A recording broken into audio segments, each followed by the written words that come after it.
की होळकर ब्रिजला अमावस्येला जाऊ नये. तिथे खूप असे इन्सिडेंट्स घडलेत की लोकांच्या जीवावर पण बेतलेत. ते रिक्षावाला होता, जसं त्यांनी डेक्कन कॉलेज क्रॉस केलं तो होळकर ब्रिजला गेल्या त्यावेळी अमावस्या होती. मध्ये एक पॅच होतो जिथं पूर्ण अंधार आहे. बॅक मिररला ज्यावेळी बघितलं की एक म्हातारी बाई कचऱ्यामध्ये बसली आहे, बोलते की मला पाणी द्या आणि मला सोडा पुढे. तुला गाव कोणतं तुमचं? तर ती बोलली ते खालचंच.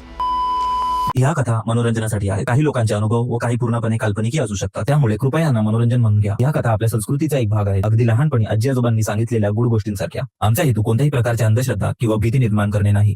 हॅलो मित्रांनो, कसे आहात तुम्ही? स्वागत आहे तुमचं परत एकदा एका नवीन एपिसोडमध्ये.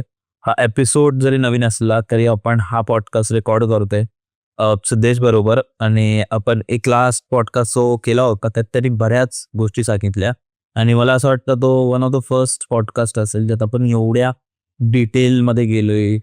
मग ते कल्ट झालं किंवा आपल्या हिंदुइझम मधले ते देवता झाले किंवा मुंजा झालं किंवा तरशिया झालं किंवा खूप म्हणजे असं खूप खूप बोवावं खूप ठिकाणी आपण फिरलो आणि खूप भारी स्टोरी होती ती.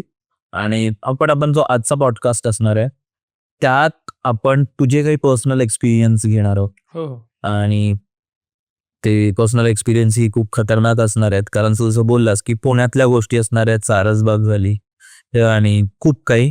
तर आपण स्टार्ट करूया भाईस आणि लेट्स गो. भाई तू बोल. येस, नमस्कार, थँक्यू. परत आलो इकडे. आणि खरंच मागचे अनुभव चांगले होते, म्हणजे मी तुझ्याशी बोलत होतो आणि कथेचं ते एक सारच असतं की आपण ज्यावेळी भयकथा सांगतो त्यावेळी भय म्हणजे काय की तो एक रस आहे, जे आपले 8 रस असतात, 9 रसपैकी 9 रस असतात, त्यापैकी एक रस आहे भयरस. एक आनंद रस असतो, एक करुणा रस असतो. भीती कधी वाटते ज्यावेळी आपण अनपेक्षित कोणत्या गोष्टी बघतो. मागच्या कथांमध्ये मी तुंबाडचा एक उल्लेख केला होता. आपल्याला तुंबाड कुठून माहिती आहे? तर तुंबाड या जो मूवी आलाय त्यातून, हस्तरमुळे. पण हे ऍक्च्युअल तुंबाडची कथा खूप जणांना माहीत नसेल की काय आहे तुंबाड, कुठून आलं तुंबाड. तर नारायण धारप नावाचे मराठीमध्ये खूप प्रसिद्ध लेखक होऊन गेले, ज्यांनी ऍक्च्युअली पिढ्या घडवल्या की ते 90s पासून ते अजून 2008-9चे पण मुलं ते वाचतायत, अजून वाचतात लोक, अजून वाचतात. त्यांचे कल्टच फॉर्म झाले. कल्ट फॉर्म झालाय. म्हणजे त्यांचा चंदनवाडी असेल किंवा त्यांचा समर्थ असेल. त्यांच्यावर एक सिरियल सुद्धा बनली होती, मला वाटतं काय नाव होतं तिचं, अनोळखी दिशा. त्यांचं पुस्तकही आहे त्याच्यात. तर त्यांचं आणखीन एक पुस्तक होतं चंद्रविलास.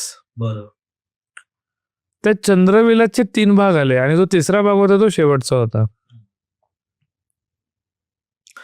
1995-96 पुस्तक आलं, खूप प्रसिद्ध झालं. त्याच्यामध्ये एक अर्धी कथा होती, त्या कथेचं नाव होतं आजी.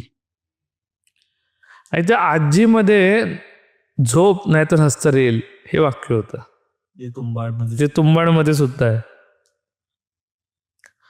त्यातून प्रेरणा घेऊन तुंबाड पिक्चर झालाय नारायण धारपांच्या ह्याच्यातून.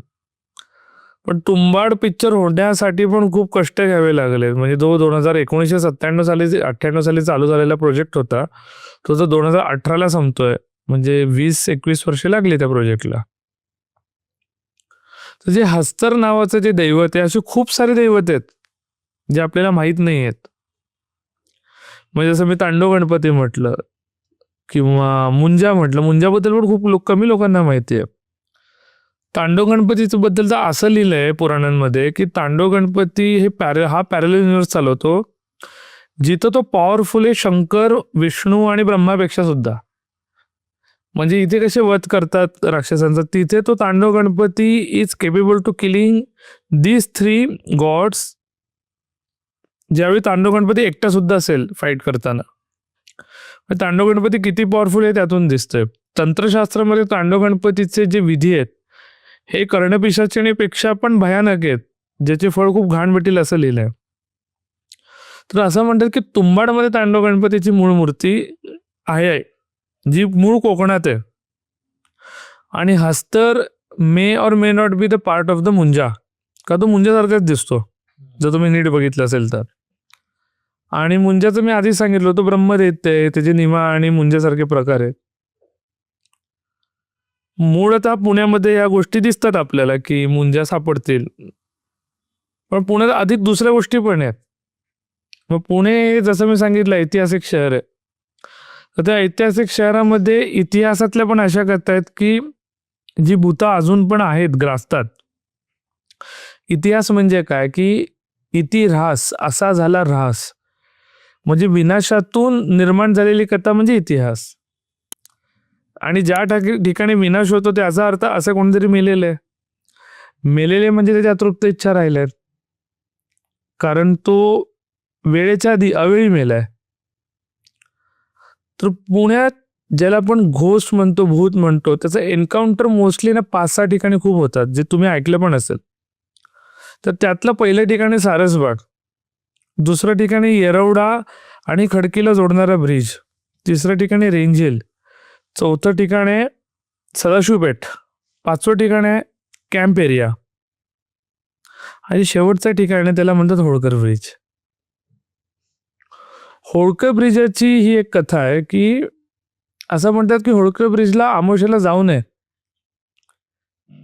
कारण त्याच्या मागे असं म्हणण्यात येतं की तिथे खूप असे इन्सिडेंट्स घडले आहेत की लोकांच्या जीवावर पण बेतलेत. ते नावाचा एक रिक्षावाला होता आणि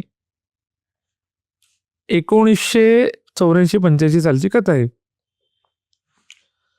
दिवाळीचा टाइम होता आणि पुढे बेसिकली ही होती लक्ष्मीपूजनचा दुसरा दिवस, काली चौदस. आणि हा आपलं भाडं सोडलं त्याने येरवड्याला आणि तो म्हणला चला तर शॉर्टकटने जायचंय आपल्याला, तर आपण जाऊ. दापोडीला जायचं होतं त्याला, संभाजी खोपडेला. तर दापोडी पडतो होळकर ब्रिजच्या पुढे. तर तो म्हटलं की मी टाकतो येरवड्यावरून त्यांनी सरळ टाकली. येरवड्यात बेसिकली येरवडा पहिला येतो, त्याच्यानंतर मग डेक्कन कॉलेज येतं. डेक्कन कॉलेजच्या पुढे येतो होळकर ब्रिज आणि ह्या सगळ्या विश्रांतवाडी, दिघे, आळंदी रोड येतो. तर जसं त्यांनी डेक्कन कॉलेज क्रॉस केलं आणि तो होळकर ब्रिजला गेल्यावेळी अमावस्या होती, त्यांनी बघितलं की एक म्हातारी बाई कचऱ्यामध्ये बसली आहे आणि ती बोलते की मला पाणी द्या आणि मला सोडा पुढे गावामध्ये. तर तुला गाव कोणतं तुमचं? तर ती बोलली ते खालचंच हनुमानपूर.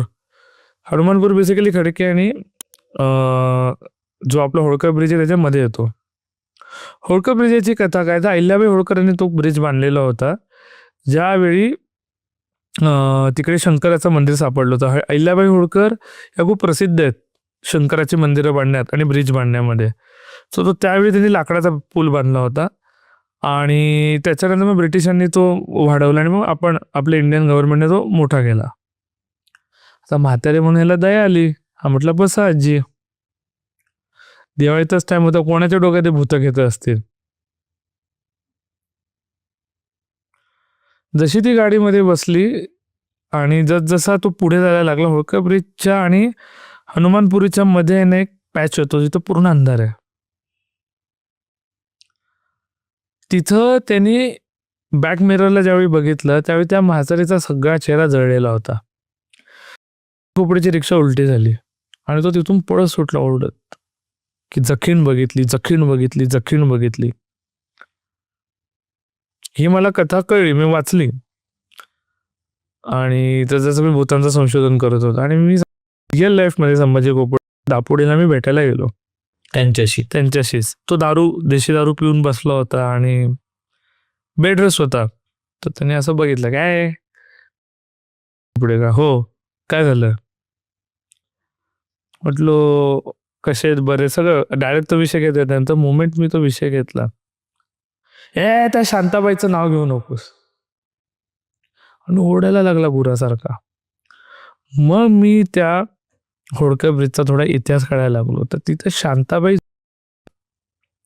नावची एक म्हातारी राहायची हनुमानपुरीमध्ये. तिच्याकडे खूप गरिबी होती, तर ती येणारे तंत्रविद्येच्या बळी झाली. तर एक तांत्रिक बोलला की तू बाळांचे बळी दे 11, 9 दिवसाचं बाळ पाहिजे बोलला. तर तिकडे जो नदीकाठ असायचा ना मोठा नदीचा, तिकडे यायची. सो हनुमान बेसिकली मोठा गाव. नंतर हनुमानाचं मंदिर बांधलं, का बांधलं त्याची स्टोरी येईल आता पुढे. तर तिकडे येऊन तू दगडावर आपटून बाळांचा बळी दे बोलली 11. ती बोलली देते. माझ्या घरीची गरिबी जाईल का? बोला जाईल बोलला. तर त्या गावात कोण पण बाळातीन व्हायची ना भाई. 1947-46 गोष्ट आहे. तर ही जायची. आता म्हातारी बाई आहे म्हणून लोक म्हणायचे की या अजून बाळाला मालिश करायला येते किंवा झोपवायला येते, आईला म्हणजे जी गर्भवती बाई आहे तिला हेल्प करायला येते. ते 3-4 दिवसांनी गायब व्हायचं. एक बाळाचा मन आणि नंतर ते बाळाचा प्रेस सापडायचं डोकं फुटलेल्या अवस्थेत. एक बाळाचा बळी झाला, 2 बाळाचा बळी झाला. 3ऱ्या बाळाच्या वेळी ह्यांनी हिला धरली. गावकऱ्यांनी तिला दगड मारत मारत मारत वडाच्या झाडावर टांगलं आणि तिथं उभी जाळली. त्याच्यानंतर ते गावाला शाप दिला होता की या गावामध्ये कुष्ठरोग पसरेल आणि प्रत्येकाला मी ग्रासना जखीण म्हणून. जखीण म्हणजे अतृप्त असलेला तो आत्मा ज्याला लोकांनी मिळून ठेचून मारलंय आणि त्याला बदला घ्यायचा आहे, स्पेसिफिकली बायका. तर ती होती. तर असं अजूनही म्हणतात की तिकडे तुम्हाला ती बाई दिसू शकते. कचऱ्याचा वास येतो अचानक होळकर ब्रिजला. आणि तिथे त्यांनी हनुमान बालाजीचं मंदिर बांधलं आणि कालीचं, म्हणून त्याला हनुमान नगर बोलायला लागले, हनुमानपुरी बोलायला लागले. त्याचं रिअल नाव मुठा गाव आहे. हे खडकी आणि होळकरच्या मध्ये रोड येतो. तर अशी शांताबाई. रिक्षावाला कोणीही थांबत नाही तिकडे. 7-8 नंतर रिक्षा सरळ काढतात आणि रेंजिलवरून भोसलेनगरवरून मेन पुण्याला जोडतात, जिथे डेक्कन आलं आपलं, FC रोड आला तुमचा, सेनापती बापट रोड आला, तर तो जॉईंट केला जातो. येस.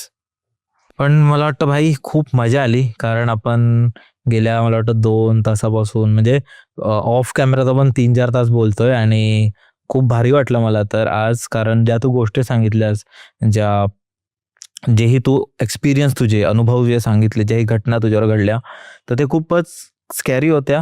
प्लस त्या ज्या घटना होत्या त्यांना तू ज्या पद्धतीने सांगितलंस आणि तू त्यांना थोडं ॲड लिहिलंस पण, ती तुझी स्टोरी टेलिंग, जी तुझी कला आहे ती पण त्याच्यात तू वापरलीस आणि ती पण खूप बोलतात ना मस्त होती आणि ऐकायलाही खूप मजा आली मला. म्हणजे मध्ये मध्ये तर मी हरवून गेलो होतो की ही गोष्टी एक गोष्ट लिंक होत जाते. तर मजा आली बाई. Thank you so much. स्पेशली तुझे जे घरातल्या गोष्टी होत्या, पुण्यातल्या गोष्टी होत्या. तुला कसं वाटलं? मला खूप छान वाटलं आणि धन्यवाद भंकस पॉडकास्टचे सुद्धा की मी आलो. आणि रिकी तुझं सगळ्यात मला धन्यवाद मानायचे आहेत की तुम्हाला चान्स दिला इकडे बोलायचा. भविष्यात ही अधुरी राहिलेली कथा पूर्ण पण करेल इकडे येऊन. आणि यस, तुमच्या ऑडियन्सला, प्रेक्षकांनाही एक थँक्यू की तुम्ही आमचा पॉडकास्ट एन्जॉय करताल अशी अपेक्षा ठेवून मी. तर तुम्ही सिद्धेशलाही फॉलो करू शकता. इंस्टाग्राम हँडल आहे द मिस्टेरियस मिस्टर क्रो आणि त्यात तो बऱ्याच अशा गोष्टी सांगत असतो आणि बऱ्याच अशा काही ना काही कॉन्टेंट टाकत असतो. आता ह्याच्या ऑफ कॅमेराही बोलणं झालं की ते खूप प्लॅन्स चालू आहेत वेगवेगळे. तर फॉलो करा, तुम्हाला अपडेटेड राहील. आणि भंकासवर तुम्ही परत सिद्धेशला बघाल हे नक्कीच मी गॅरंटी देतो. आणि ती जी गोष्ट आहे ती आपण कम्प्लीट करू. येस,